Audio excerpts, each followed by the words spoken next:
Welcome to the Indian Gaming Association's The New Normal webcast. My name is Lisa Johnson. I'm the conference manager for the Indian Gaming Trade Show and Convention.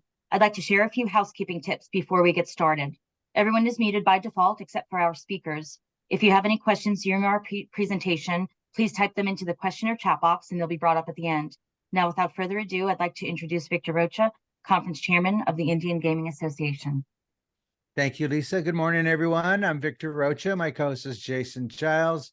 This is The New Normal. In today's conversations, we're speaking with IGA Chairman Ernest Stevens Jr., Jason and myself about next week's G2E conference and trade show in Las Vegas, Nevada. Chairman, welcome. How are you doing?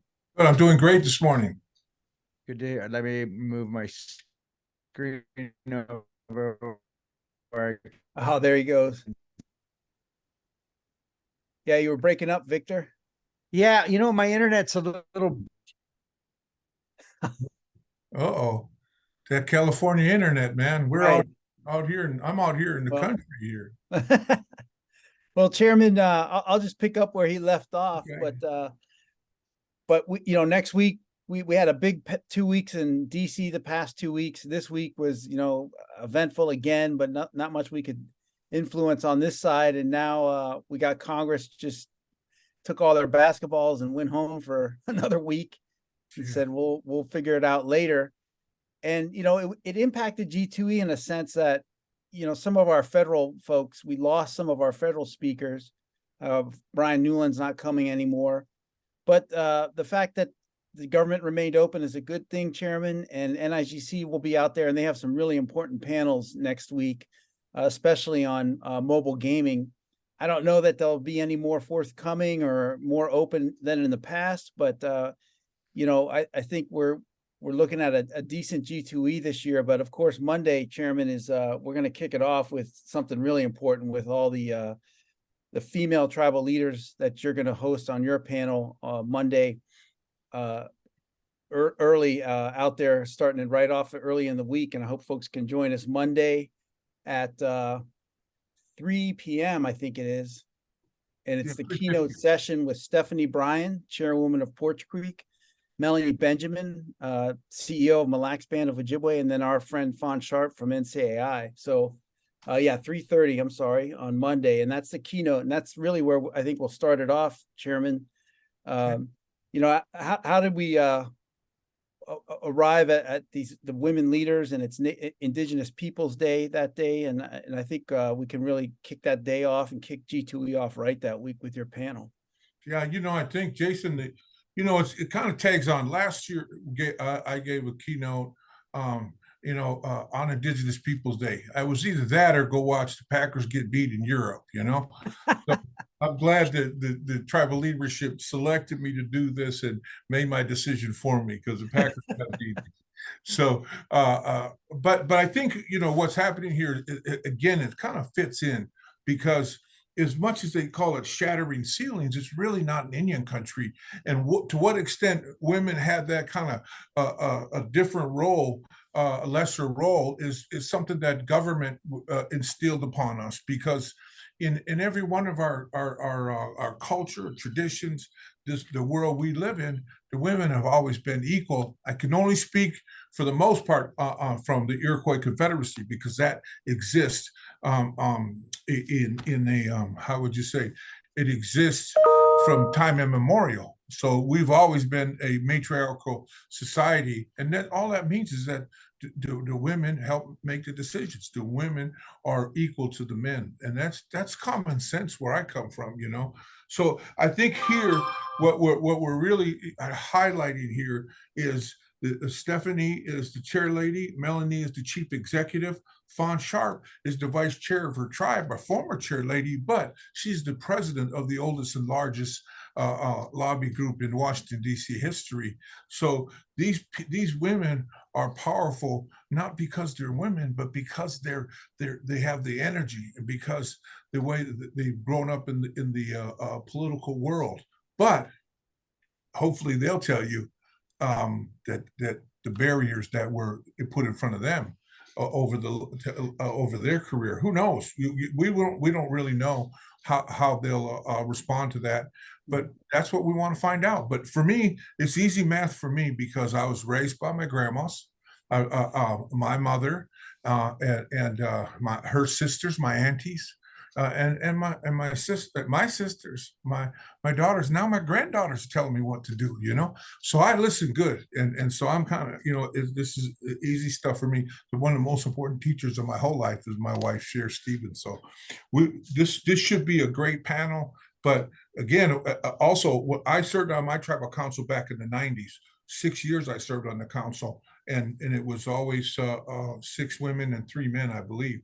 That's sometimes that's a coincidence. Sometimes that's just the way it is. But like I said, I'm used to listening and watching our women leaders, because guess what? They know what they're talking about. I apologize, everyone. I got dropped out. I seem to be having internet problems. Technology, you spend. It's what are you gonna do? Right. We all go through it. I apologize. Yeah, Victor, we were just talking about, it's been real eventful in DC with the government lately, but thankfully the government's remaining open, and we're going to have some of our Fed speakers show up, and they'll be able to show up. And Chairman went through his very important keynote to kick everything off that week for Indian country at G2E. But one quick thing, if you can tell the listeners, there's a lot of good content this year on the regulatory landscape. Whether it's NIGC on Wednesday, that's good, but also just, preparing for a new regulatory environment in the future. The repercussions of the seminal court decision, how that's going to play out in the federal agencies. And the Biden stuff. I mean, so I've been saying this for a year, and that's really where a lot of our attention is. It's on the regulatory side, because look how dysfunctional Congress is, and they just up and leave for a week out of the blue, and like, we'll figure this out and come back in a week.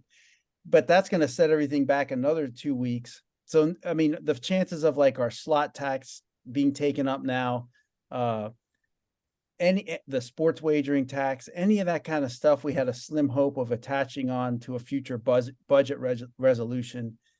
It's just out the window, and we've been playing this game for 2 or 3 years now, trying to work with the IGA to get those onerous provisions off of the gambling industry. But you can just tell it's not going to happen. So our battle is at the regulatory level. How did you guys come up with some of these topics? And if you want to expound a little bit more on how important those are right now in this era of new regulation. Well, with this process, normally, again, I hope my internet doesn't go out. Normally the way we do it is the AGA changed it around this year in the selection process. They were more hands-on this year. Usually we give them our suggestions, and they say yeah or no, and then we build them up from there. And this year they were more hands-on, help, some speakers got bounced. And then they also added some of their associate members, had some ideas they wanted to speak in front of tribes and stuff. So it was a give and take type of process. Our sessions and stuff like the regulatory sessions evolve, obviously we start on Monday. The first session is a session I do, actually. It's called the New Era of Tribal Gaming Politics, Policies, and Opportunities, with Holly Cook-Macaro, Chairwoman Erica Pinto from Hamul, Vice Chair of the Indian Gaming Association, David Bean. He was on yesterday, and this is a session where we'll talk about what just happened and what it looks like going forward. And obviously we're going to talk about the government shutdowns and or potential shutdowns. And obviously we had 45 days till the next big showdown. Obviously it's very important that we keep in touch with the issues that are on the ground, and we want to share with everyone in Indian country, so that's a really good, we have some really strong speakers. After that, we have John Adev, Jamie Hummingbird, Jamie, who's the gaming commissioner of Cherokee Nation, John Adev Chowdhury, who is the former head of the NIGC, Elizabeth Homer, who used to work for NIGC and one of the smartest people we know. She works with us. And then our dear friend Les Stanley talking as a regulator, what they're seeing, the latest news and stuff like that. So, G2E is where, that the amazing thing is that, no matter how many times we do these shows, it's always something new. You know what I mean? I mean, this is completely different than what we just did in Connecticut. And if you go to both shows, you're going to have completely different experiences. One of the other ones, which actually is a G2E, and this is still on Monday, tribal crossover success with commercial entities. And there we're talking to tribes and asking them what they're doing and how they're approaching working in commercial gaming. We have Ray Penault from the Mohegan. They're managing the Virgin Casino over in Vegas. Eric Copeland from San Manuel. They opened up the Palms. Chairwoman Brian from Porch Creek. They have that license in Illinois. So, the big issue there is, the tribes are at a point now where commercial gaming is on the table now. You don't say, oh gosh, I wish I could open up a casino over there. They do it now. I think that is really the future of tribal gaming. Obviously, they're going to be watching the home fires, but I think it's very important that the tribes are out there competing. And I think what Porch Creek did in Illinois, which was go toe to toe with some of the biggest names in the industry and still win a license. I think there's some very important lessons there on what you need to do to win these competitive races. And you know what? This is very important. So, and then we have the NIGC. They're going to be talking about human trafficking, which is a very, very important issue for everyone here and everyone at the NIGC. We have another one where they're going to be talking about after them at 2:40, the future of Indian gaming in the current administration. Then you're going to have, I believe that is the one where you have Paula Hart. You know what? That was supposed to be Brian Newland. And then we weren't sure if he was going to come. And now I believe he's coming. So Brian's going to be on that one. Oh, he's back on. Okay. Yeah. So that would be he wasn't coming. You're right. Yeah. Yeah. Well, Okay. They made preparations. You know what? I have to talk to G2E about that too. Okay. But that's the one where Brian would be if he shows up. Yeah. And then the piece de resistance, the closer for the day, is going to be our Monday keynote with Chairman. And you guys said that you spoke with him while I was in the ether fighting in the internet, like one of the superhero villains caught in between two worlds, Well, those are great panels, Victor. And one thing, we'll be meeting with AGA while we're there, and the commercial side of things. I hope Brian Newland makes it out, because we'll see if a lot of the commercial gaming entities that sent in negative comments about tribal sovereignty and tribes' ability to game on their own lands and set their own economic boundaries within their own jurisdiction. A lot of big companies sent in comments that were, sounded like Justice Thomas or Samuel Alito or somebody just talking about tribes.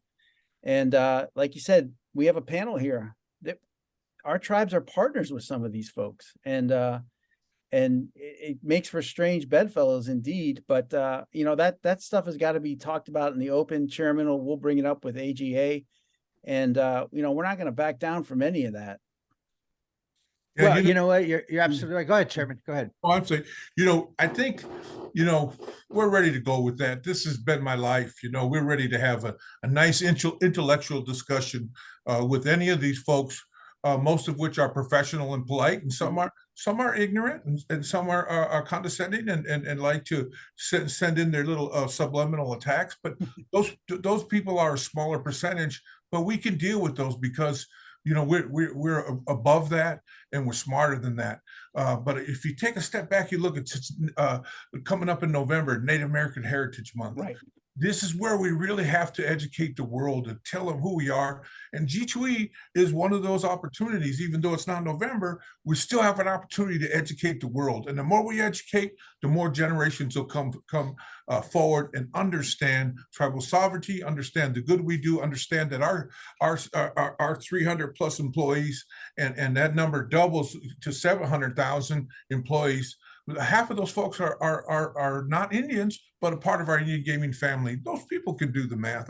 So I think that's the important thing, is that this is my mother, again, tells me to be a statesman. So I do my best to be a gentleman, but sometimes you got to take those folks on, and we're ready to do that, but always in a good way, but in a good, respectful way. But we don't take a step backwards ever, and we deal with that kind of ignorance and misinformation.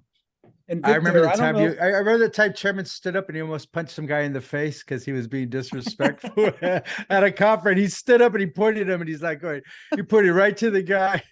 Victor, those are Listen, that's that- what we do. Listen, it's not our that's fault. something that happened in Reno, Nevada, or something. So, As I was saying, Victor, listen, Oh, I thought he was gonna punch her right in the mouth, man. I thought for sure. well, I don't remember that one. I remember. Again, that's what we do, but that's really what it is. It really is from our heart. That's why, when I always do my pictures, I'm an ex-boxer, so I do this, but it's never about punching anybody. It's really about punching them in their mind, in their heart, and getting them to understand. So Indian countries together, again, Indian countries, Indians, non-Indians, all nationalities working together, making a better place for America. Jobs and scholarships, all this stuff is good, and that's who we are. So yeah, we don't punch nobody though. Well, remember the mouth bone's connected to the brain bone, so that's you're not too far there. Sorry about that. But, yeah. So you know what?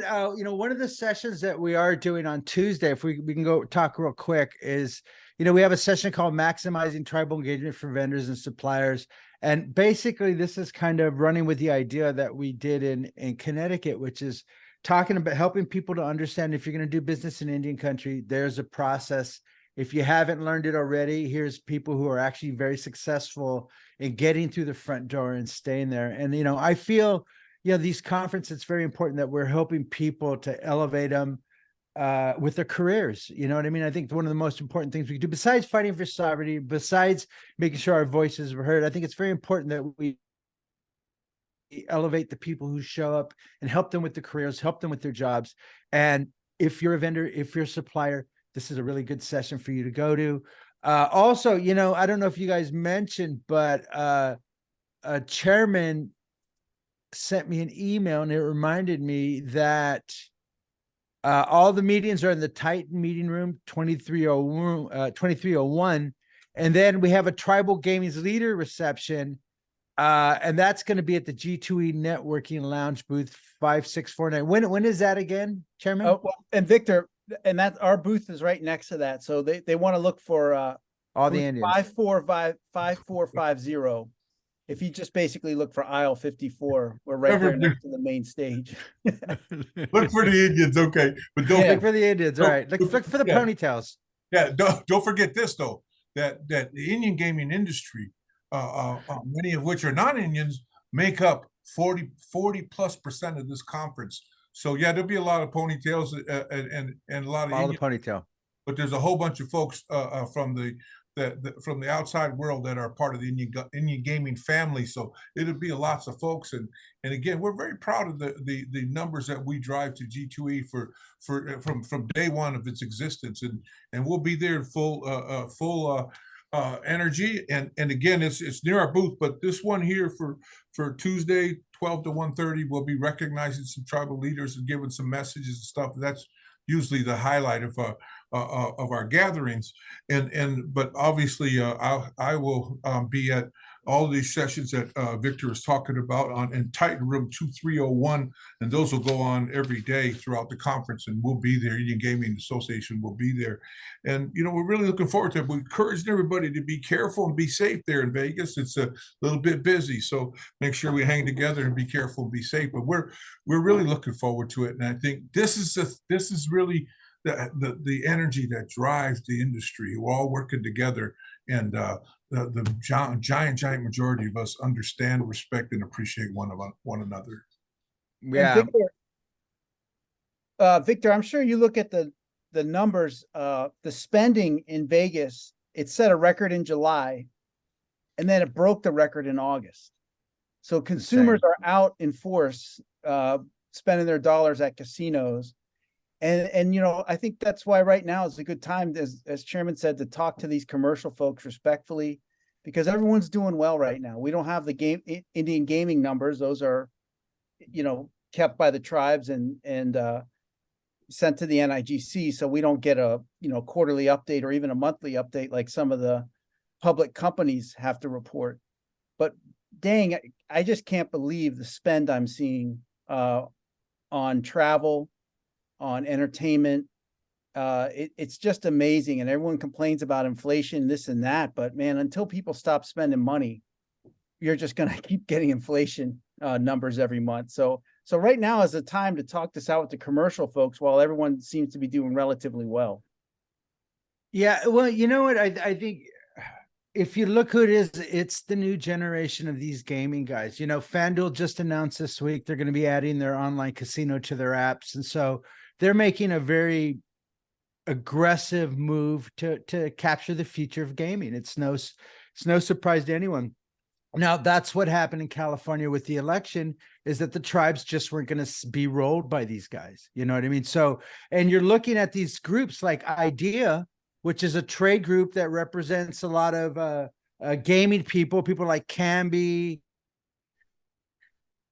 and other people like that are this organization that sent these comments that were very aggressive against tribal sovereignty and land into trust. You know, when informed, they're like, oh no, yeah, well, we're part of it. So there's a real attitude that, you know, it doesn't matter. You know what I mean? We've been dealing with this for 400 years. You know, they're looking past this, they're looking at the land, they're looking at the water, they're looking at the air. Now they're looking at the gaming, you know, just like the Black Hills. If there's gold in their hills, if there's gold in their hills, then they're coming for it.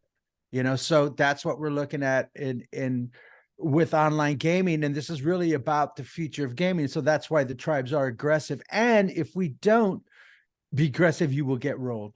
You know what I mean? And, you know, you're starting to see the promise of sports betting. Who's the promise for? Is it for the states? Is it for the community? Is it for the tax base? Or is it for Jason Robbins to buy another mansion in Massachusetts?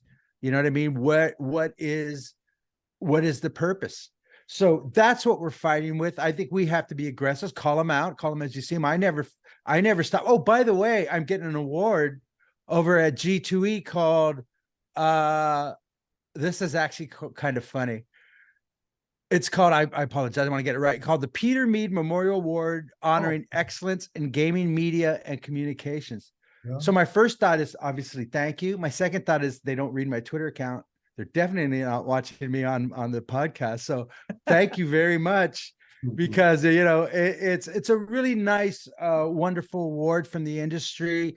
That's going to be at the G2E Networking Lounge at Wednesday, the 11th at 2 p.m. And my 85-year-old mother is flying in to be there. So you guys be prepared for that. I don't know if the industry is ready for my mother again. She's 85 years old. She's on a scooter. So it's not unlike a tank. You know what I mean? She's just as much velocity and destructive force as a tank. That'd be my mom there. So, but you know what I mean? You have to speak truth to power, and which is an honor that the commercial industry has given me this award, because that's what we do, is we speak truth to power, and that's our job. You know what I mean? Victor, so, yeah. Congratulations. I wanted to say that, not just because you're deserving of that award and yeah, truth to power, call it what you want, but you lay it on the line, and that's what we do. And we appreciate your leadership to that extent. And also in the memory of Peter Mead, who was a friend of gaming, but a special friend to Indian gaming. He always made sure we got our voice out there. So congratulations. Thank you. It's from AGM. It's from AGM, which is the merchants and the gaming manufacturers and stuff like that. And so it was a real honor. I didn't expect it. You know, I've never put my name in for any award or any of that stuff. And it's kind of funny now as I'm getting all these awards. And if you look at my LinkedIn, there's like a whole bunch of it. It looks just ridiculous at this point. It's just, I just might have to like do a cutoff point or something like that. But, you know, the fact that people know that, you know, I'm going to tell the truth, I'm going to be honest, and I'm going to come from the tribal point of view. And I really do try to do my best to keep my ego intact and try to be a vessel for truth and understanding. You know, that's my goal anyhow. I don't know if I reach it, but that's what I'm trying for. So thank you, Chairman. Thank you, Jason. Jason, you're next year. I think they're going to give it to you. Please. So, but there's a lot of good people in there. So Roger Gross is in there. Our dear friend Dave Palermo was there, and Dave has been on my mind a lot recently. Yep. you know, and so it's a big honor. It's a big honor, and I appreciate it. So, uh, you know, I think our sessions are priority and keynotes are priority. And if you have to do all that, and if you guys have some time on Wednesday, come on by down to the networking, and we'd love to see you there. And you can meet my mom, you know. Awesome. Victor, I got dressed on my special pink arrangement here today to awareness for Breast Cancer Awareness Month, and for all cancer. We just continue to say prayers and continue to try to strategize on how to fight this terrible disease. And we have people that are on our team and helping out, and there's people that are right on the front line right now, and we pray for them with all our heart. So that's why I'm dressed in pink today. Well, you wear it well. Yeah, my kid has some pink shirts and stuff like that, and they're selling them at school too. So if it wasn't for him, I'd have no idea that it was. I live in my own world sometimes. So, you know, going back to the content, and we're back on Tuesday at 11:40. We have Shaking the Gaming Landscape. This is a session. This is one of ours, and Jane Siva's the mod. We have Joe Webster, who's an attorney with Hobbs Strauss. Yeah. And Christine Massey with Miller Nash and Kevin King from Covington, and they're going to be talking about what just happened in Seminoles and what are the repercussions going forward. There's so much going on over there, and we're very fortunate to get Joe and our dear friend James Siva moderating, who's the chairman of CNIGA and the vice chairman for Morongo. And Good. So, you know, that's a very, very, very important case. I think there's a lot there to learn for Indian country and the rest of us. And then after that, we have a session called The Role of Non-Gaming Amenities in Tribal Casinos and Resorts with our dear friend Jim Class and Chris Creasy from Chris is with the new company. He used to be with Tudor Perini. He's left. I forgot the name of it. And obviously Dyke Bacon, Jason Guyett from Foxwoods, talking about the importance of non-gaming amenities. Again, we want people to create these must-see destinations. And, you know, I think the very important message I think we're seeing is that gaming is maturing. It's very important. It's growing beyond slot machines. You know, we're running these incredible businesses. That's why it was so great when we were just at Foxwoods, because that was. Hey, did you guys ever leave the property? I never went to Mohegan. You know, I never. Did you? You did? Yeah, I went we went to the game. Yeah. WNBA game. Right. Yeah, those games are great. Yeah, I didn't even go there this time, and I feel bad, but I was just so focused on the show and stuff like that that I didn't get a chance. Foxwoods is just so amazing now. I didn't even much like to leave our little area where our show was, because it is just so vast and huge. You know, you definitely need a tour guide to get around now. And I wish I could have got over to the museum. I heard that's, you know, a bunch of new stuff in there.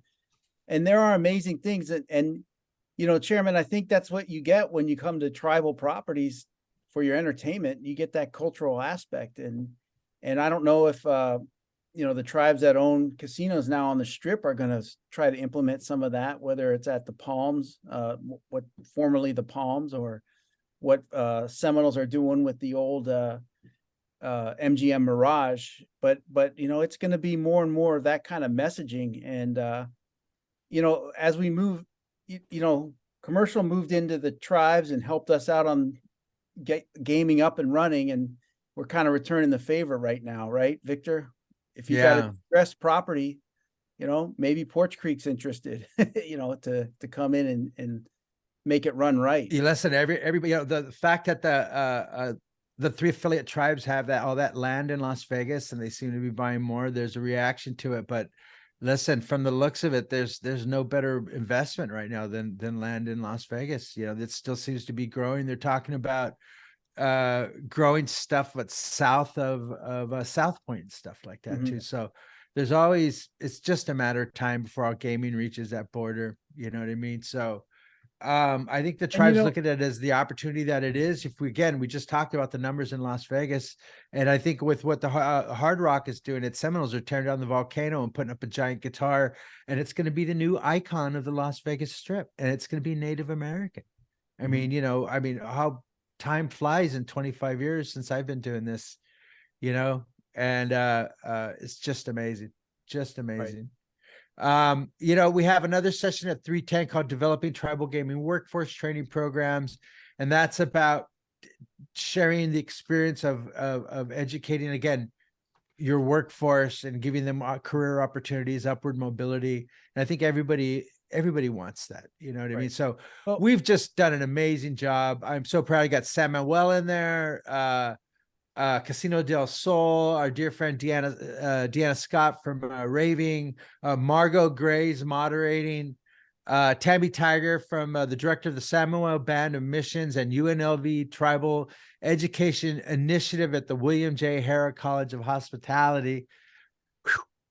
That's the new program over at UNLV that Sam Manuel is over at the School of Hospitality at UNLV too. So that's really cool. Tammy's native. And so, you know what, there's just so much we have here. On Wednesday, the NIGC's there. We have another tribal leadership development program, and that's the one about where more for tribal members and the track for success, the internal track to education. I know we have these programs and stuff like that. And then at 2 p.m., how tribal operators are leading the charge in digital payments. I know Ron Allen is on that session, and we love. And then the last one on Wednesday is called Unlocking Loyalty Through Mobile Engagement. And a lot of our friends there, Daniel Kostowski, Marina, Shiji, she's from the Pueblo. I apologize if I butchered your name and stuff like that. And Janine Ramsey from Wonder Nation, which is Foxwood's company. So, you know, there's a lot there. I arrived Sunday night.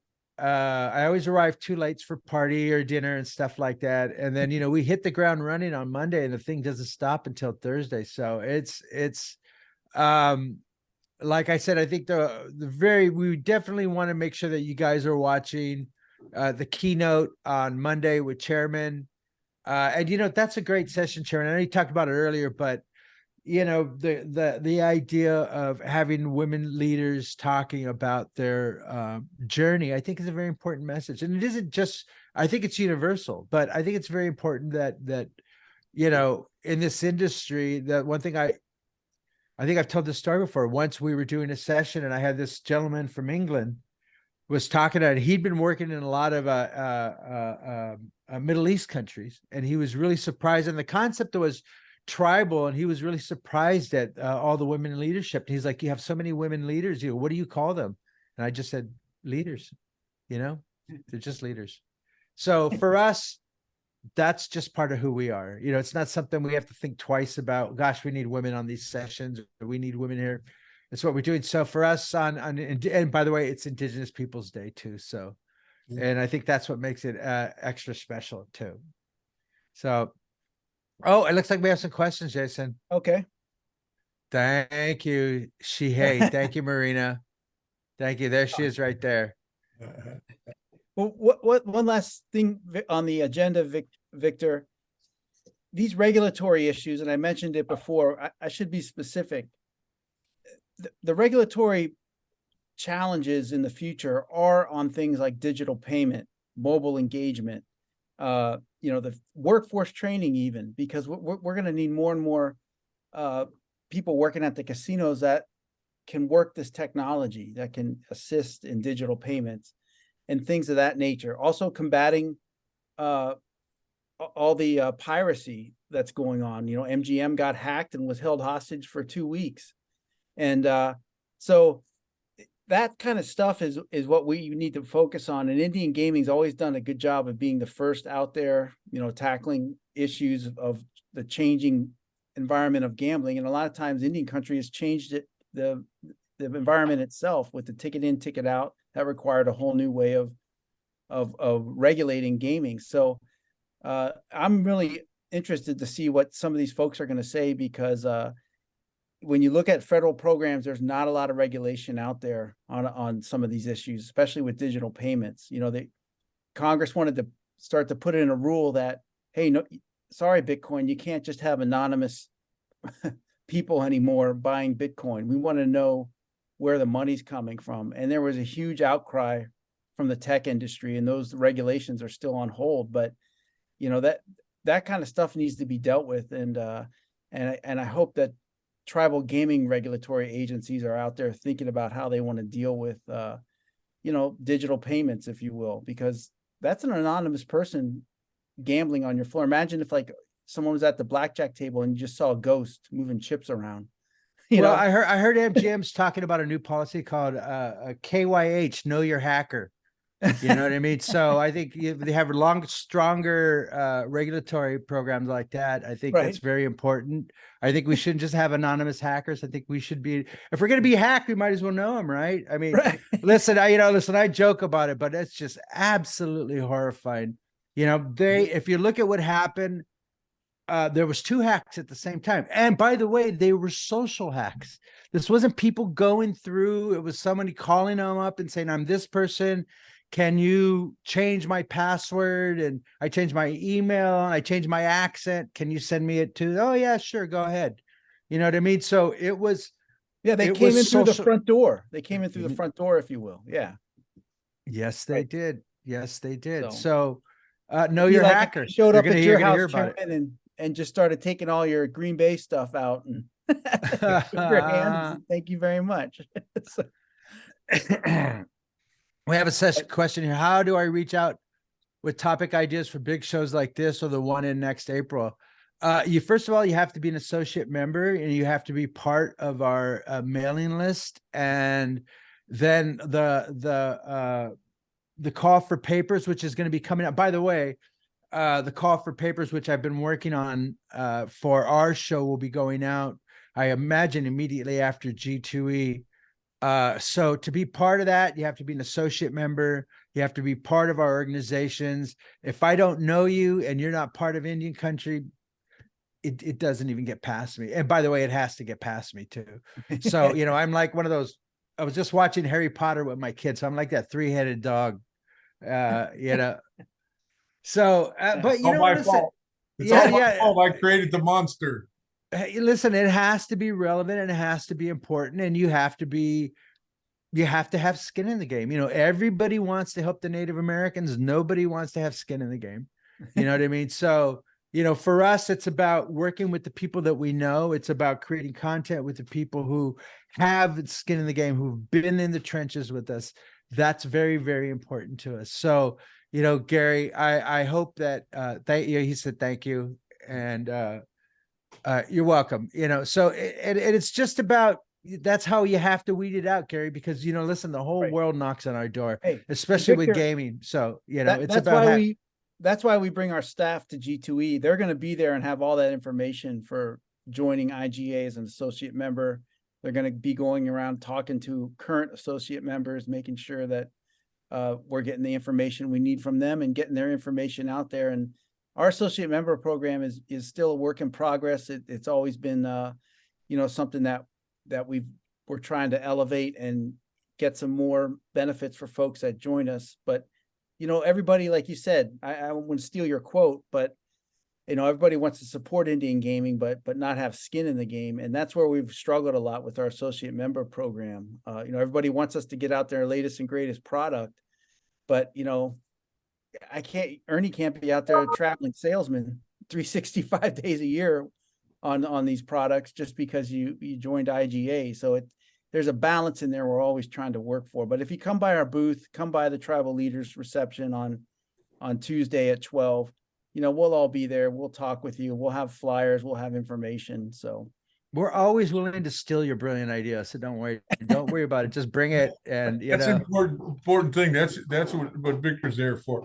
But I think that when we the conference chairman kind of did this, whenever he could on his spare time. And then what's happening is that we get this thing, we get all this stuff going, and then we'd start over again every year, start over again. This year, not this year, over the last several years, not only are we learning, but we're building upon our knowledge. And so we're not reinventing the wheel every time. We keep learning, keep growing, keep getting better. So that's what that's about. And that's why you got to go through the conference chairman. So, well, listen, it's a process. If it's a great idea, man, we're always open to great ideas. You know what I mean? And if it's something that really moves the needle, or it's an important issue, or a unique perspective on an important idea, then, we're always willing to listen, and, the show in Anaheim is going to be huge. We will be talking about the important issues that again, that move the needle, that make Indian country money, that help people with their careers, and makes sure people understand, where the threats and opportunities are in Indian country. And that's kind of what we've been doing here. And I think we're doing it pretty well. I'm very, very happy on how we've evolved and created, a lot of wonderful opportunities for people. It's just not a place to come and eat and drink and stuff like that. I think we've really turned it around in a place for knowledge and understanding, and more importantly, a place to make business deals, which is definitely my priority. It's, people come here, they want to do handshakes, but they want to close their deals, and we want to help them. So again, call for papers will be coming out very soon. We're also going to be in London. One of the things that just happened, by the way, was that we were supposed to be involved with IGB Live North America, and we were just told that's no longer happening. We were supposed to be working in December. So unfortunately, that's not happening. So we guess we'll see everybody in London after that. Hopefully you guys do come to London, because we will be in ICE, and I guess that's in February, but that's still far off and stuff like that. So they kind of, let me see, let me check my notes. Are there any more questions out there? Yeah, I think Keynote I sessions. think we covered it, Victor. Again,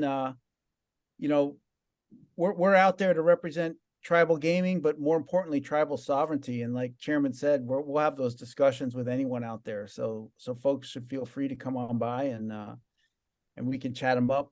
And yeah, it's going to be a great show. Chairman? Yeah, just again, the reception is at networking booth next to our booth, number 5649, and 12 to 1:30 on Tuesday is one. But I guarantee you, I'll be there at the start and I'll be there at the end. If I'm not there, I'm in the session. So we're all there ready to interact. And again, it's Indian folks need to be proud of our presence at the industry, but also those folks that don't know our industry, it's a good chance to learn by hanging out with us. Yeah, absolutely. We that's what we do. This is our business. This is our job, to help people navigate this industry. And so we look forward to seeing everyone. I heard it's a mess. From what I've been reading, all the streets are blocked. You can't see the fountains anymore. I'm one of those people. I hardly even leave the building once I'm once I'm in that place. Maybe I'll go across the street and have dinner or something like that. There is so much going on. I mean, the U2 concert at the Sphere. The Packers are in Wednesday. Town, play the Raiders Monday night. Oh, Raiders, is that really? Yeah. Got college sports going on. I just can't believe how incredibly busy Las Vegas is. And like I said, they keep setting revenue records month over month. And so people are out there spending, having a good time, and we'll just look forward to a good show. Try to stay out of everyone. I don't have any tickets for the game yeah. You too, man. So U2's playing on Wednesday night at the Sphere. At the Sphere. Yep. Yeah, Wednesday night. So I was talking to Eva last night. She says, tickets on StubHub are like $500, $400 and stuff like that. But I imagine Chairman's going to be right at home. I mean, the way that Packer fans travel, the whole town is going to be Green Bay. Oh my gosh, he's gonna be so happy. Right. So don't expect to see him anywhere on Monday night. He will be over at the game. So if you want to see Chairman, he'll be over at the game. Hey, have you been to that venue? It looks amazing. I haven't been there yet. No. If Are I you going enough to find a scalper or sneak my way in there, I guarantee it'll be my first time. I'm glad you used the word scalper and not somebody in the comments. Have you tried a scalper? Oh no, Illuminative is going to get wind of this. Oh man, I just did that, didn't I? Yeah. You did. All right. Listen, if we can't say it, who can? I mean, come on. Yeah. I'm trying to take the word back and empower it with new meaning. I'm not doing any such thing. Yeah, you did. Let's move on. I don't think the commenters are ready to move on with. Raider Nation Chairman and I will be at the game. Oh, I think that's for you. Ask the chairman any advice for a Chicago Bears fan. Yeah, do you have any advice? So it's the Bears and the Green Bay Pack. It's the Bears and the Packers, right? It's the Las Vegas team. Oh, Las Vegas Raiders. Oh, it's the local team. Yeah. I think they used to be from California. I'm not sure.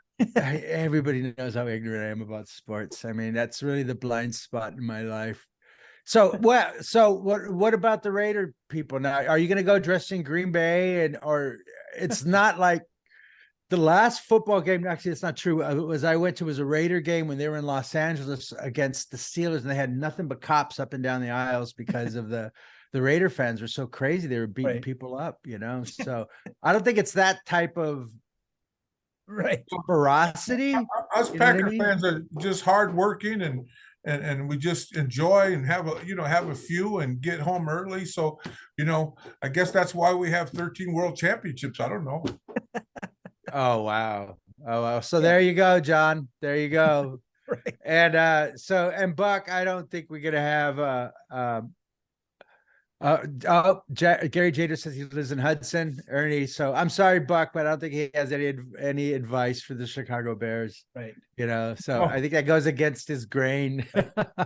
Their coach will be fired after Thursday night when they lose to the sorry Commanders. So how long is it before Dion gets into professional? Yeah, how long do you think that is? That's How just a matter of time, right? Show him the money. Yep. Yep. Yeah. All right. So listen, if everybody has questions, we want to say, listen, thank you guys for sticking with us. I apologize about my internet access. We won't be here next week. We'll be in Las Vegas. You guys come and see us. And we're right next to the networking booth. So we expect to see everyone. Thank you. Chairman, would you like to say the last word? The only thing I reiterate to be careful. Don't forget to keep fighting the fight against cancer, and this it may be not till November, Native American Heritage Month, but I think we're strong in Vegas and we show people who we are. We have over the last many years, we have become the experts of the industry, and we're all in this together. 300 doubles to 700,000 employees. People getting a degree. My youngest daughter was, when I first got this job, was just a baby in junior high. And now she's an associate professor at the university here. Her name is Dr. Lois Stevens. So Indian country is the experts now, but we still count on everybody, all nationalities, to help us drive this industry. We're very excited about that. Next week, we're going to be the cream of the crop. We're going to be able to see what the gaming world is, and more specifically, tribal government gaming and what we're doing out there. Yeah, everyone. We'll see you. It's a great show, to go there, learn everything you can. We're doing our parts. We'll see you guys there. We're great, and we're really looking forward to it. Thanks, everyone. We'll see you in 2 weeks. Thank you, Victor. Bye-bye. Thank you, Chairman. Thank you. Take care.